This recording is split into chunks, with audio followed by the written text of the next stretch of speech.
Bonjour, ici Stéphanie Dionne de l'École branchée. J'ai le plaisir, mais surtout le bonheur d'avoir Michel Deschênes qui est chargé de cours au DESS en enseignement au collégial.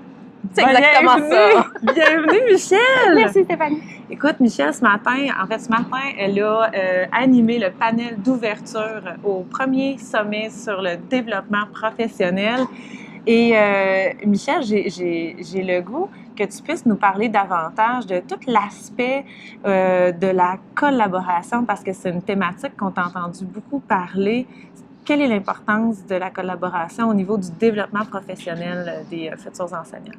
Bien, comme Audrey l'a dit d'entrée de jeu, le développement professionnel, c'est une démarche qui est à la fois individuelle et collective.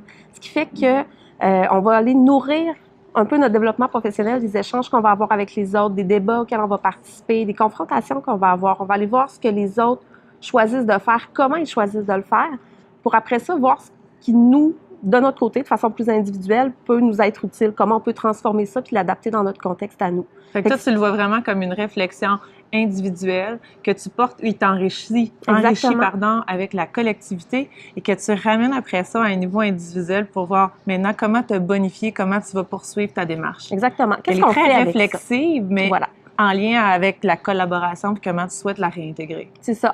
Aller chercher un peu l'idée que les autres vont apporter, ça nous amène un peu plus loin. Il y en a qui vont plutôt venir alimenter un peu peut-être qu'il faudrait que j'enrichisse cette partie-là. Ou, des fois, c'est juste une situation problématique qui peut avoir lieu dans un cours. Comment je pourrais améliorer ça? Ah, toi, tu fais ça comme ça. OK, quand tu fais ça comme ça, est-ce qu'il y a des problèmes? Est-ce qu'il y a des solutions qui arrivent? Donc, d'aller voir un peu ce qui enrichit la démarche des autres pour enrichir notre propre démarche. Puis c'est quoi la question que tu te poses consciemment dans cette démarche-là régulièrement pour te ramener? C'est une bonne question. Ce serait quoi la bonne question que En fait, c'est beaucoup comment moi, ça peut s'adapter dans mon contexte. Comment? OK, fait que si tu as aimé une bonne pratique, tu dis comment moi, je peux l'adapter dans mon contexte. Oui. Puis moi, je dis beaucoup à mes étudiants, justement, d'enseignement collégial, souvent avec les pratiques innovantes, la première réflexion qu'on voit, c'est « Ah, mais moi, ça ne marcherait pas dans mon cours. » Moi, je leur dis, on se place dans l'autre posture. Ça se peut que ça s'adapte mal, ça se peut que ça soit difficile dans votre contexte, mais on le dit pas. On change de position perceptuelle pour se dire, OK, comment ça pourrait se faire? Maintenant, comment ça pourrait se passer? Fait que, tu sais, c'est l'idée d'aller voir ce qu'on peut tirer. C'est rare qu'on va être capable de dire, ah, il s'est passé telle innovation dans tel contexte, je vais l'adapter dans mon contexte, puis ça va se faire comme ça. Non. Toute l'importance du contexte est là. Il faut voir ce qu'on peut garder, ce qu'on peut pas garder, ce qui s'adapte, ce qu'on peut juste modifier un petit peu pour que ça fonctionne. On le sait souvent, tu me le confirmeras, mais mon doute, c'est qu'on le sait souvent dans la pratique puis dans l'action. Tout à fait. C'est drôle que tu dises ça parce que le développement professionnel, on peut le voir dans une matrice où il y a l'action et la réflexion, puis où il y a l'aspect individuel et l'aspect collectif. Que tu parlais tantôt. C'est ça. Il y a beaucoup d'activités de développement professionnel qui vont toucher la réflexion ou l'action, ou un peu entre les deux, qui nous ramènent, puis encore là, de façon individuelle ou collective. Toi, qu'est-ce que tu crois comme forme de développement professionnel qui peut être riche au travers des réseaux sociaux?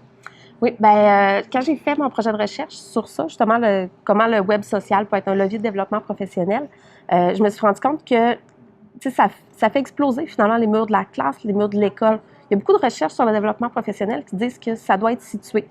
Donc, il faut que ça soit situé dans une pratique, dans un environnement, un contexte. Puis finalement, je me rendais compte que c'est pas nécessairement dans l'école. Fait que, peut-être que ton collègue, mais ça ne sera pas ton collègue de la classe d'à côté. Ça ne sera pas ton collègue de ton programme ou de ton département. Ça va être quelqu'un dans une autre discipline qui va enseigner dans une autre institution, mais qui a une réalité ou une situation ou un problème qui ressemble au tien ou un intérêt. Mm-hmm. Donc, en partant de ça, en utilisant les réseaux sociaux, c'est qu'on vient évidemment multiplier le nombre de personnes à qui on a accès. Fait que le bassin étant plus grand, souvent, on va aller trouver des gens avec lesquels on développe des affinités, finalement.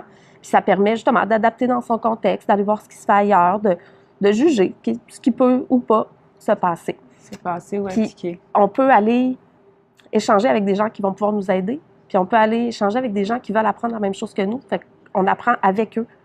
Fait qu'on peut apprendre d'eux, puis on peut apprendre avec eux. Puis réaliser des projets ensemble, parce que ça, c'est le genre de choses qu'on voit beaucoup. Tout à fait. Dans la pratique des enseignants, ou de plus en plus, du moins. Tout à fait. Puis, qu'est-ce que tu souhaiterais laisser comme message aux participants là, en ce moment? Là, il y a des gens de tous les horizons, des enseignants primaires, secondaires, des directions, des gens qui sont impliqués au niveau syndical, dans les commissions scolaires, des directeurs généraux, même des gens de l'industrie des produits éducatifs technologiques. De faire preuve d'agentivité. Qu'est-ce que l'agentivité? C'est la capacité à se fixer des objectifs et à les atteindre. Se donner les moyens, les ressources, d'aller chercher ce qui nous aide, d'aller s'évaluer, réguler, d'anticiper ce qui s'en vient. Pourquoi on fait ça? Fait qu'on passe vraiment d'une posture plutôt passive à devenir un acteur de son développement professionnel. Puis c'est de le prendre en charge, puis d'aller chercher ce qui va nous aider à atteindre nos objectifs. Puis d'aller se connecter avec des gens qui ont besoin de nous, d'aller se connecter avec des gens de qui on a besoin.